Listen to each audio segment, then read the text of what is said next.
تو پھر 14 صدیوں پہ آنچ آتی ہے. پھر روافض کا عقیدہ معصومیت ثابت ہوتا ہے. پھر حضرت صدیق اکبر رضی اللہ تعالیٰ عنہ کی خلافت پہ آنچ آتی ہے. ایک تو یہ ہے نا، اب ہم استاد شاگرد بیٹھے ہیں، آپ کوئی بات کہیں جس کا میرے پاس جواب نہیں تو میں جھڑک کے دوں چپ کرو بس یہ مان لو، یا پیر مرید بیٹھے ہوں تو یہ بات تو چلنی ہے پوری دنیا میں، یہ ایک کمرے کی بات نہیں، حجرے کی بات نہیں. تو یہ تو فوراً بحث ہونی ہے، ترازو پہ تولنا ہے لوگوں نے. اور یہی میں نے ان علماء و مشائخ سے کہا تھا کہ مجھے آپ صرف یہ بتا دیں کہ یہ آگے جو دروازہ کھل رہا ہے یہ بند کون کرے گا، کہ جس سے یہ لازم آئے گا کہ ہم بھی ایک طرح کے رافضی بن رہے ہیں.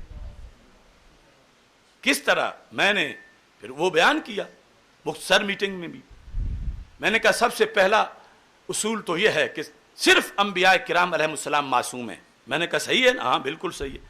میں نے کہا کہ سیدہ طیبہ طاہرہ رضی اللہ تعالی عنہا رسول اکرم صلی اللہ علیہ وسلم کے جگر کا ٹکڑا ہیں، بڑی شانیں ہیں، مگر معصومہ نہیں ہیں. کہتے ہیں بالکل ٹھیک ہے. میں نے کہا تیسرا کہ حضرت سیدنا آدم علیہ السلام سے خطا اجتہادی کا وقوع یہ ہمارے ہزاروں اکابر نے لکھا ہوا ہے. کہتے ہیں ٹھیک ہے.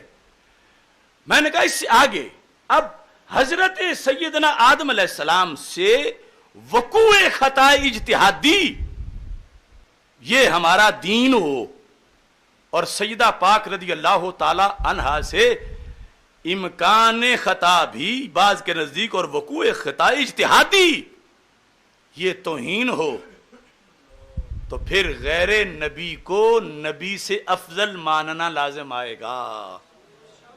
آئے گا یہ نہیں آئے گا؟ آپ مجھے بتاؤ. 100% آئے گا نا، کہ ادھر ایک پیغمبر کی توہین نہیں ہوئی، غیر پیغمبر کی توہین اس بات سے ہو رہی ہے اور معافی منگوائی جا رہی ہے کہ کیوں تم نے ایسا کہا. تو پھر غیر نبی کو نبی کے برابر ہی نہیں نبی سے اوپر ماننا. تو یعنی یہ آپ ویسے کہیں کہ اہل سنت کے نزدیک ہماری ہزاروں کتابوں میں ہے کہ غیر نبی کو نبی کے برابر ماننا یا اوپر ماننا یہ روافض کا عقیدہ ہے اور یہ کفر ہے. اور اب یہ غلط سمجھ کے رجوع کریں گے تو یہ 100% یہی ثابت ہوگا. سمجھ آ رہی ہے نا؟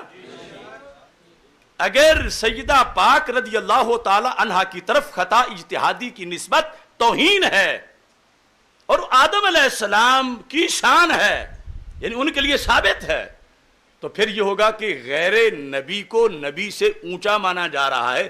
تو ایک ہے اعلانیہ رافضیت اور دوسری ہے غیر محسوس رافضیت. یہ لازم آئے گی یا نہیں آئے گی؟ کون منہ پکڑے گا ان لوگوں کا جب وہ کہیں گے کہ یہ بھی رافضی بن گئے، ان کے بڑوں نے تو یہ لکھا ہوا ہے تو وہ سارے فتوے ان پہ لگ رہے ہیں. اور اس میں کچھ لوگوں کا یہ مجھے خیال تھا، مجھے کہہ رہے تھے تم کر دو. میں کہتا تھا نا اس کا جواب دو، کہ تم ہمارا نام لکھ کے کر دو، انہوں نے کہا ہے. تو میں نے کہا قرآن مجید کہتا ہے لا تزر وازرۃ وزر اخری، یہ تبادلہ ہو ہی نہیں سکتا. یہ مجھے بھگتنا پڑے گا اپنا، تجھے اپنا بھگتنا پڑے گا. یہ لازم آ رہا ہے. وہ جو اعلیٰ حضرت فاضل بریلوی رحمۃ اللہ علیہ نے بتایا ہے، آپ نے غلط نہیں بتایا، آپ نے تو حدیث شریف کا ترجمہ کیا ہے، مستدرک للحاکم کی حدیث. اب بات مزید آگے چلی جائے گی. فرمان مصطفیٰ علیہ الصلوۃ والسلام میں ایک نبی کی طرف خطا کی نسبت کی جا رہی ہے، تو سرکار اگر مقام نبوت نہیں جانتے تو کون جانے گا؟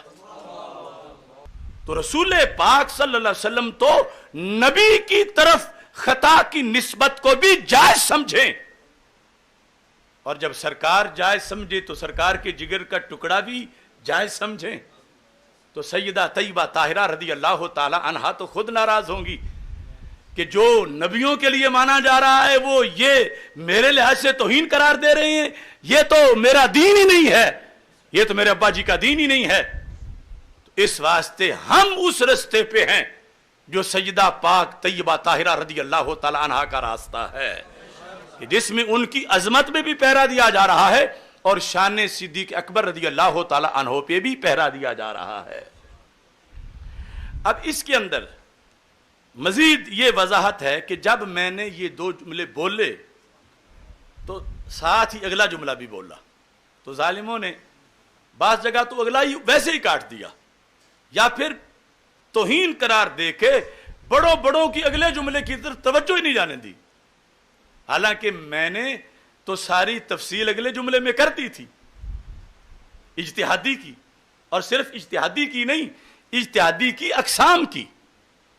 خطا اجتہادی سن لو، دو طرح کی ہوتی ہے، ایک وہ اجتہادی ہے جو باقی رہتی ہے، اور ایک وہ اجتہادی ہے جو باقی نہیں رہتی۔ مثلا حضرت سیدنا امیر معاویہ رضی اللہ تعالی عنہ کی مولا علی رضی اللہ تعالیٰ عنہ کے مقابلے میں جو خطا اجتہادی تھی وہ آخر تک باقی رہی کہ خون عثمان رضی اللہ تعالی عنہ کا بدلہ پہلے لینا چاہیے، وہ آخر تک اپنے اس موقف پر قائم رہے۔ خطا اجتہادی تھی مگر زائل نہیں ہوئی، باقی رہی۔ اور یہاں خطا اجتہادی وہ مانی گئی جو کہ زائل ہو گئی، اور پھر زائل ہونے والی کی دو قسمیں ہیں، ایک ہے سریع الزوال، دوسری ہے بطیء الزوال۔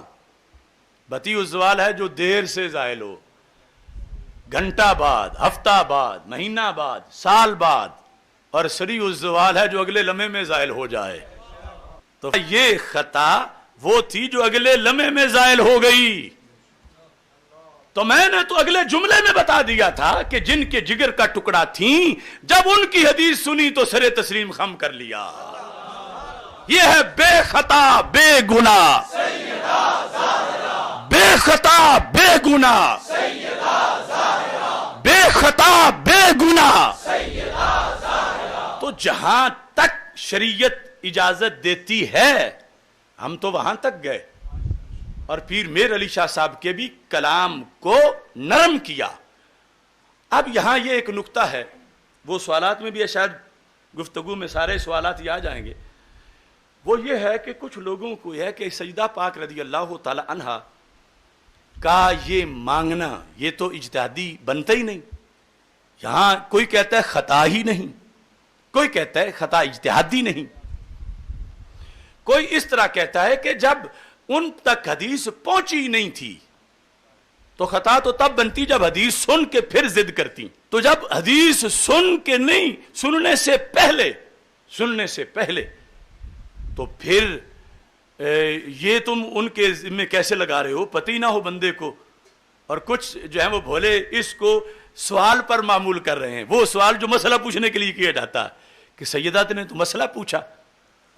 تو میں نے اس واسطے لفظ دعویٰ پہ زور دیا کہ بات دعوے کی ہو رہی ہے، بات مسئلے کی نہیں ہو رہی۔ دلیل کا جواب دعوے کے ساتھ ذکر کیا گیا، سوال میں دعویٰ ہے، تو پھر دعوے کی دلیل تھی ان کے پاس۔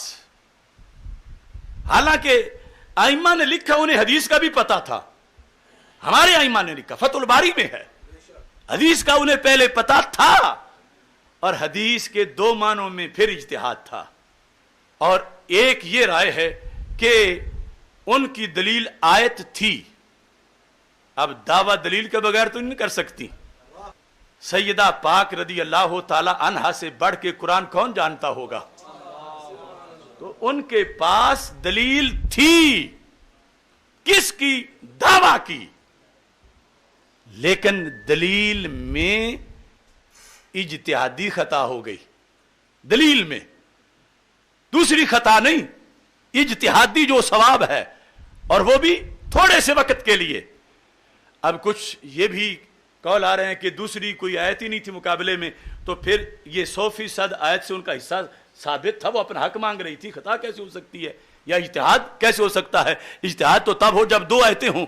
یہ تو یوسیکم اللہ میں ان کا واضح صریح الدلالہ حق موجود ہے۔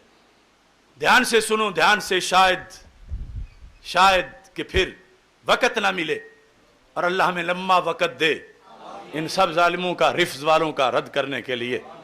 تو اس میں پھر میں مثال دیتا ہوں، وَلَا تَقْرَبَا هَذِهِ الشَّجَرَةَ، اس پر سید نعیم الدین مراد آبادی رحمہ اللہ تعالیٰ لکھتے ہیں کہ یہاں حضرت آدم علیہ السلام سے اجتہاد میں خطا ہوئی۔ کیا اجتہاد تھا؟ دوسری آیت میں نہیں، اسی کے اندر ہی، کہ وہ سمجھ رہے تھے کہ نہی تنزیہ ہے لا تقربا، حالانکہ وہ تو تحریمی تھی. اگر تحریمی مان کے بھی کرتے پھر تو معاذ اللہ گناہ ہوتا. تھی تحریمی لیکن ان کے اجتہاد میں تنزیہی تھی، تو لہذا ایک ہی آیت کے دو معنوں میں اجتہاد میں خطا واقع ہو گئی. وہاں پر ایک ہی آیت میں دو رائے کے اندر اجتہاد میں خطا ہوئی. کیسے؟ یوصیکم اللہ فی اولادکم للذکر مثل حظ الانثیین. سیدہ پاک رضی اللہ تعالی عنہا یہ سمجھ رہی تھیں کہ یوصیکم میں رسول پاک صلی اللہ علیہ وسلم کو بھی خطاب ہے جیسے پوری امت کو خطاب ہے، اور پوری امت کو ہے للذکر مثل حظ الانثیین. کوئی فوت ہو تو وہ وراثت بٹتی ہے، تو پھر ابا جی میرے دنیا سے تشریف لے گئے تو وراثت بٹے گی. یہ ان کا اجتہاد تھا یوصیکم میں کہ جیسے اقیم الصلاۃ میں خطاب رسول پاک صلی اللہ علیہ وسلم کو بھی ہے اور ساری امت کو بھی ہے، تو ایسے ہی یوصیکم میں بھی خطاب جیسے امت کو ہے ایسے ہی رسول پاک صلی اللہ علیہ وسلم کو بھی ہے. تو پھر میرا حق بنتا ہے میں مانگ لوں. سمجھ آ رہی ہے نا؟ جبکہ دوسری جانب یہ تھی جو اصل میں تھی کہ یہاں رسول پاک صلی اللہ علیہ وسلم مستثنا ہیں، قوم کا خطاب صرف امت کو ہے. قوم کا خطاب یہ ہے اجتہادی خطا. آج کچھ کہتے ہیں کیا وہ مجتہدہ تھیں؟ میں کہتا شرم آنی چاہیے یہ بات کرتے ہوئے کہ وہ مجتہدہ نہیں تھی تو پھر مجتہدہ ہو کون سکتی ہے. اور پھر یہ کہ اجتہاد خطا کیسے ہو سکتی ہے، اجتہاد کیسے ہو سکتا ہے؟ کتنے ائمہ نے اجتہاد لکھ کے پھر اس کا محاکمہ کیا، یہاں تک کہ یہ حضرت پیر سید احمد سعید شاہ صاحب کاظمی قدس سر العزیز، ان کی مشکلات الحدیث جو کتاب ہے، یہ کوئی تقریر نہیں ہے، مشکلات الحدیث، اس کے اندر یہ لکھا ہے کہ جب سیدہ طیبہ طاہرہ رضی اللہ تعالی عنہا کبیدہ خاطر ہو گئیں، یعنی اس معاملے کے بعد حضرت صدیق اکبر رضی اللہ تعالی عنہ چونکہ پھر بھی صدیق اکبر تھے تو چلے گئے سیدہ پاک رضی اللہ تعالی عنہا کی دلجوئی کے لیے. اب یہ دلجوئی کے لیے گئے تو یہ اہل سنتی بیان کر سکتے ہیں کچھ کبیدہ خاطر ہیں، ناراضگی نہیں، کچھ کبیدہ خاطر ہیں. اس لیے نہیں کہ میں نے ان کو حدیث رسول اللہ صلی اللہ علیہ وسلم سنائی ہے، کیونکہ حدیث کی وجہ سے کبیدہ خاطر ماننا یہ تو ایک اور معاذ اللہ کی چیز بن جائے گی. اس لیے نہیں کہ میں نے حدیث سنائی، تو پھر کس لیے؟ کہتے ہیں بلکہ اس لیے کہ میرا اجتہاد ان کے اجتہاد سے بہتر ہے. میرا اجتہاد ان کے اجتہاد سے، یعنی ان کا اجتہاد کیا تھا؟ یوصیکم میں رسول پاک صلی اللہ علیہ وسلم شامل نہیں، سیدہ رضی اللہ تعالی عنہا کا اجتہاد تھا کہ شامل ہیں. اب حدیث کی وجہ سے نہیں، انہیں یہ افسوس ہو رہا تھا کہ میرا اجتہاد یہ غیر افضل کیوں بنا. تو صدیق اکبر رضی اللہ تعالی عنہ نے کہا چلو کوئی نہیں، میں جا کے دلجوئی کر لیتا ہوں. اجتہاد مانا گیا، اور اجتہاد میں پھر ایک طرف جب صاحب ہے تو جو دوسری طرف ہے اس کو غیر افضل سے تسلیم کیا گیا. تو آج یہ لوگ جو ہمارے خلاف محاذ بنائے ہوئے ہیں، یہ کاظمی صاحب کا یہ کہ جملے دہرا سکتے ہیں. حق ماننا اور چیز ہے لیکن اظہار حق اور چیز ہے. حق ماننا اور چیز ہے، اظہار حق کربلا کا نام ہے. یہ کہنا حجروں میں بیٹھ کے کہ اشرف آصف جلالی حق پر ہے، صحیح کہتا ہے، مگر ہماری آواز کوئی نہ سن لے، تو یہ کہنے والے کروڑوں ہیں. لیکن دین کہتا ہے کہ جو وَلَا تَكْتُمُ الشَّهَادَةَ وَمَنْ يَكْتُمْهَا فَإِنَّهُ آثِمٌ قَلْبُهُ. جب گواہی ہے تو گواہی دو. حق جاننا حق ماننا، اس سے اگلا درجہ ہے اظہار حق لیظہرہ علی الدین کلہ. تو ہم اس اظہار کے درجے میں کھڑے ہیں اللہ کے فضل سے. نعرہ رسالت، نعرہ رسالت، تاجدار ختم نبوت، تاجدار ختم نبوت، نعرہ تحقیق، نعرہ حیدری، یا صدیق، یا علی، یا حسن، یا حسین، بے خطا بے گناہ، طیبہ طاہرہ، بے خطا بے گناہ، چھایا چھایا، چھایا چھایا، چھایا چھایا. ہم تھکے نہیں ہیں، ہم بکے نہیں ہیں، ہم رکے نہیں ہیں، ہم جھکے نہیں ہیں. میرے دل کی دھڑکن میرے خون میں شامل، ہم سب کا عقیدہ.